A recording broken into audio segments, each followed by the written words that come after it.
And then here's this other skill. Let me just put it simply. If you learn this skill, life changes. If you learn this skill, everything about what's happening in your family changes for you and for your kids, and you might even learn to apply it with adults in other settings, not just in your family or your home. Let's start with this idea. Do kids like attention? Are they going to get attention? The question is, are they going to learn to get attention from really obnoxious behaviors that don't serve them very well, or are they going to learn to get attention from doing good things the right way, making responsible choices? And so here's a skill that helps us choose to give attention for kids when they're doing the good things on the left side, when they're happy and diligent, confident, calm, playful, respectful, not just when they do something wrong, but when they've done something that you want to see more of.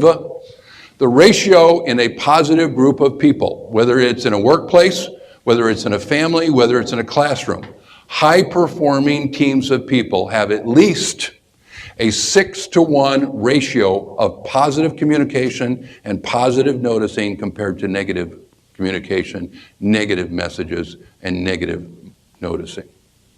At least a 6-to-1 ratio.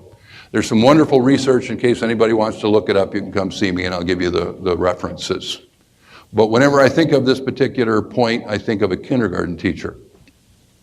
Her name was Mrs. Stuckey, and she was one of those teachers that had been pointed out. I was working at a school and a whole bunch of her friends had told me, Mrs. Stuckey has just the most wonderful kindergarten class. That's the class you would want for your kids. She is one of those master teachers, one of those natural teachers. She is one of the best teachers in the universe. When I hear about people like that, I get excited. And so one day I was doing some work in the school and I had a little bit of extra time. I went over to Mrs. Stuckey's classroom and I asked if I could come in and just sit in the back of the room and watch, because I love to see good teachers do their stuff. And of course, she invited me in. I went to the back of the classroom and I started to watch. And I saw this pattern.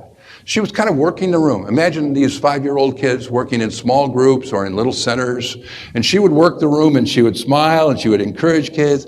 Good listening. Oh, good drawing today. That's the best drawing I've seen you do for a long time. She'd be working the room. Every once in a while, there was some kid like you, and she'd have to say, uh-oh, not here, not now. Save that for playground. You always have to deal with misbehavior, don't you? In fact, I want you to nip it in the bud, but I want you to deal with it quickly and effectively, not with a heavy hand and lots of anger. But mostly Mrs. Stuckey is working the room and noticing what kids are doing right. I decided to do some research.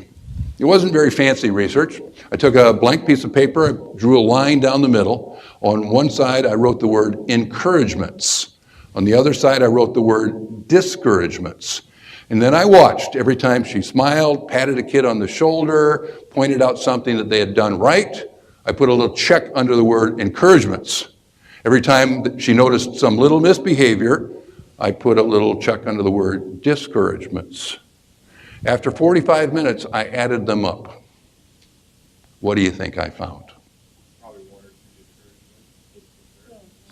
In Mrs. Stuckey's classroom, she gives 13 times more words, more attention, and more time noticing what kids do right. She deals with those little misbehaviors, but she gives 13 times as much energy to noticing what kids are doing right. Ooh, she's good. What do you think is true about this classroom? Do you think kids like to be here? Do you think it's a calm classroom? Do you think good learning is happening? Do you think Mrs. Stuckey likes to be here? Is this a place she enjoys working? This is a place you love to be. It feels a certain way in this classroom. Yeah. Imagine now a home or a different classroom where instead of noticing the positives, we spend a whole lot of energy noticing what kids have done wrong, your faults, your failures, noticing what you've done wrong instead of noticing what you've done well.